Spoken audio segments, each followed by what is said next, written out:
Alright, so yes, I'm fully aware that I still have to review the movie Tintin, and I will do that, but at times like this, I feel it's important to reel it in and concentrate on what's really important in life, like a trailer to The Hobbit. Bilbo Baggins. I'm looking for someone to share in an adventure. Our first thing I found interesting in this is that Ian Holm's in it for at least a little bit. And I think that's really cool because I heard he wasn't going to be in it at all because he's like, dude, I'm too old to be doing this kind of stuff now. And then it goes back and it shows Bilbo's adventures when he was younger, which really kind of negates that one line that Gandalf said to Bilbo in Fellowship of the Ring, where he's all like, you haven't aged a day. Oh, apparently he has. A few days, actually. And then you see all the dwarves, and what I really think is cool is that all the dwarves don't look like generic dwarves. They don't all look like Gimli, you know, they look unique, they look individual. So it puts the rumors to rest right there. No, not all dwarves look the same, you racists. But for me, when this really felt like Lord of the Rings was this part right here.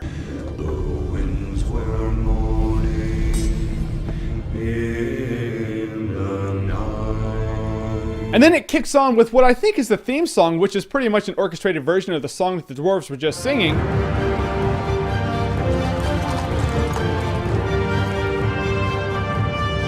And after that, you're like, yes, this is Lord of the Rings. I mean, looking at it, it has the same color scheme, the same tone as Lord of the Rings. I'm really glad Peter Jackson's directing this movie, because if he wasn't, I don't know that it would feel exactly like Lord of the Rings felt. Now, when looking at this trailer, you notice stuff that you're like, Rivendell? That didn't happen. Which I think I see what Peter Jackson's trying to do. He's trying to make it more or less fit into Lord of the Rings more, so he's going to take a little bit of artistic license. But I do have faith in the guy to an absurd degree. I think if J.R.R. Tolkien was here right now, he'd be like, nah, it's okay.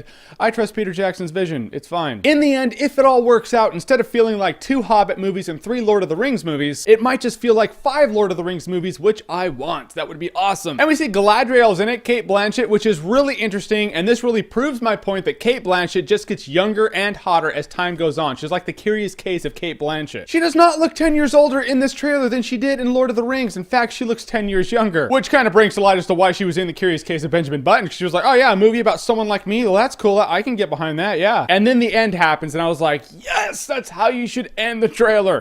Can you promise that I will come back? No. And if you do, you will not be the same. Oh yeah, it's right there. If Bilbo in the Ring is not one of the most fateful meetings in the history of entertainment, this next one is. Baggins's. What is Baggins's? Precious. I love Gollum. People have asked me many times, Jeremy, what's your favorite movie? I will say it right here, right now. My favorite movie of all time is Lord of the Rings. And if you're about to ask, yeah, but which one? No, all 3 of them are one movie. Lord of the Rings, my favorite movie of all time. So I am absurdly excited for the Hobbit movies. It's actually going to be 2 movies, An Unexpected Journey and then There and Back Again. Like I said, take an artistic license a little bit, but if it works out the way I think it should work out, I will be fine with it. What do you think about this Hobbit trailer? Are you excited to see the Hobbit movies? Comment below, let me know. And as always, if you like what you've seen here and you want to see more, Click right here to see more, precious.